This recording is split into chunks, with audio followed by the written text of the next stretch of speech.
Друзья, всем привет! С вами снова Андрей, и мы продолжаем изучать русский язык по коротким рассказам. Напоминаю вам, что кроме русского текста, который будет справа на экране, мы загружаем перевод на английский, немецкий, испанский и португальский языки в субтитры YouTube.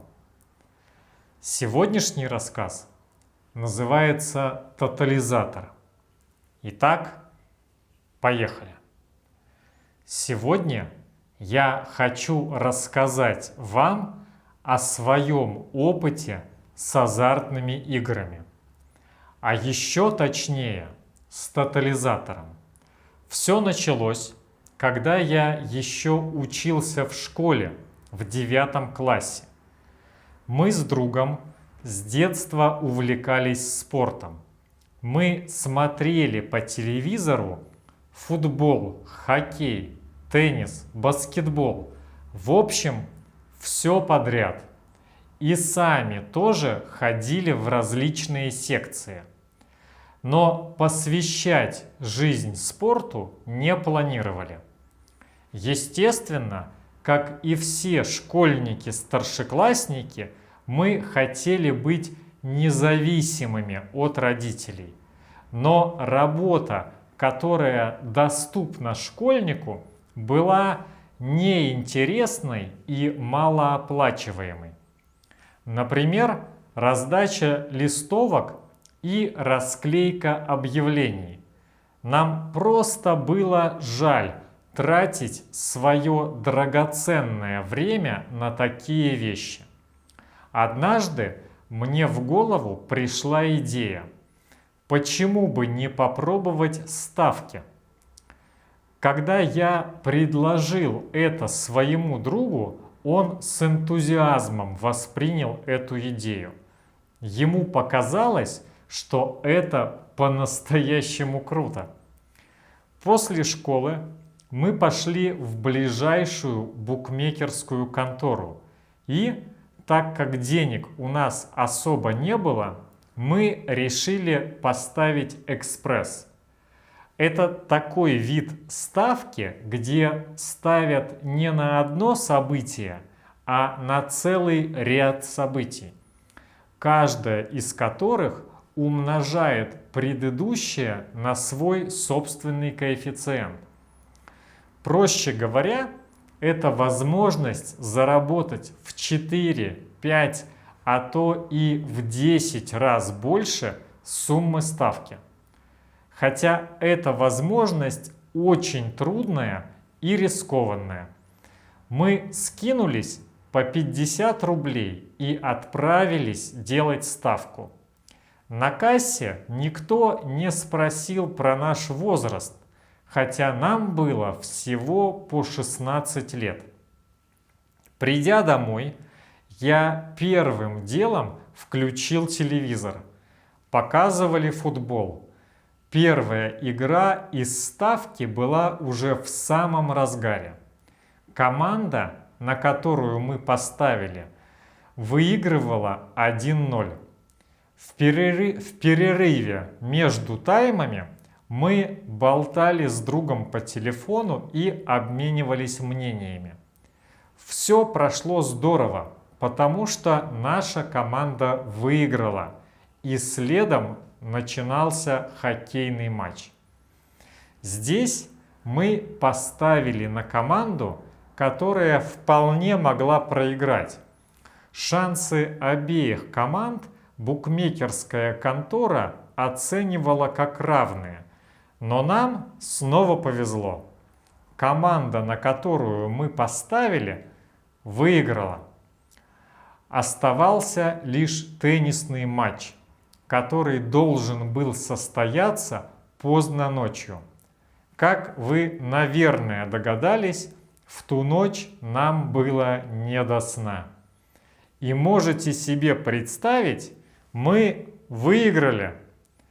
В тот момент, когда наша ставка сыграла, у меня сердце выскакивало из груди. Это были самые сильные эмоции, которые я когда-либо испытывал. Хотя выиграли мы всего по 300 рублей каждый, мы не могли успокоиться даже на следующее утро в школе. Ощущение счастья и вера, что так будет всегда и скоро мы станем богачами, не отпускало. Об уроках думать было невозможно. Кое-как, досидев до конца занятий, мы пулей выскочили из школы и побежали в букмекерскую контору, чтобы обналичить ставку.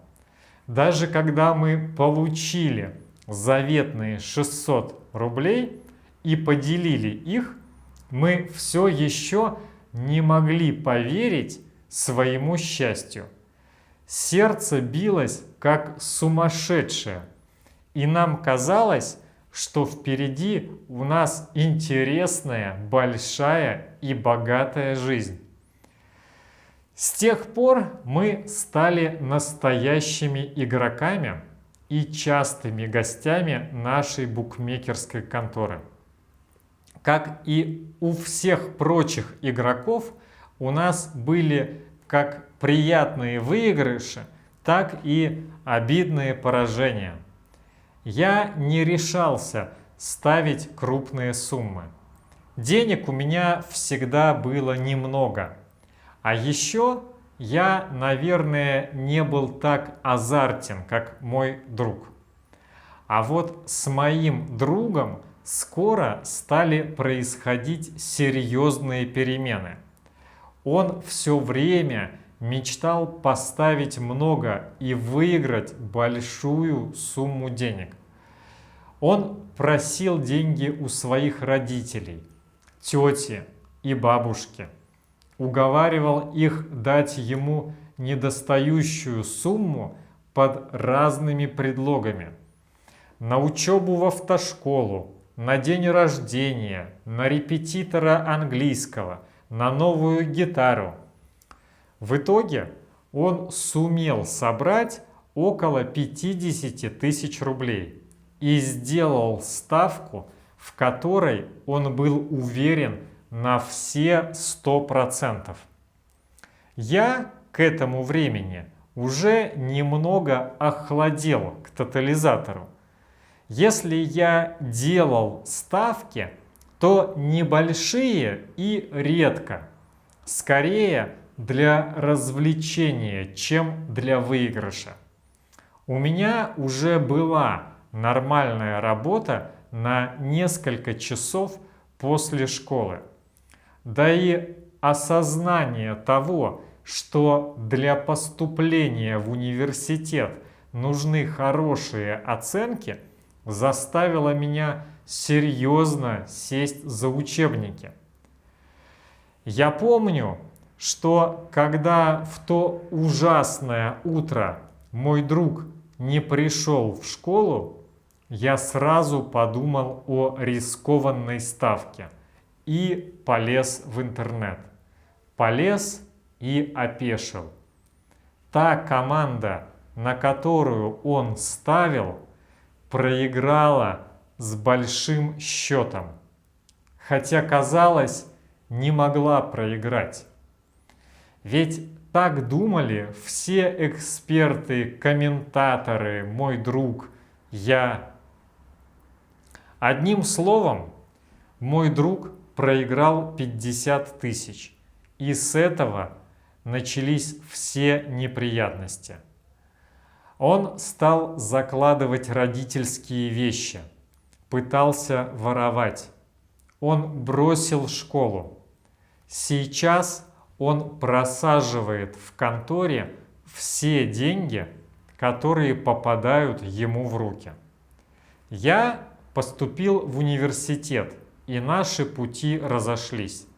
Мы почти не общаемся, но мне искренне жаль, что он стал игроманом. Сейчас он одержим идеей отыграться и стать миллионером. А пока он даже не может устроиться на работу и, видимо, не особо хочет. Вот такая история, ребята. Будьте аккуратнее с азартными играми. Несомненно, некоторые люди выигрывают в этом целые состояния. Но куда больше тех, кто теряет все, как мой друг.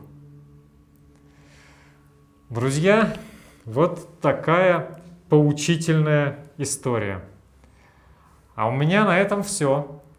Спасибо, что смотрели это видео. До встречи в следующих выпусках. Подписывайтесь на канал, чтобы не пропустить следующие видео. Или хотя бы поставьте лайк. Нам будет очень приятно. А на этом все. Огромной вам удачи. Спасибо и пока.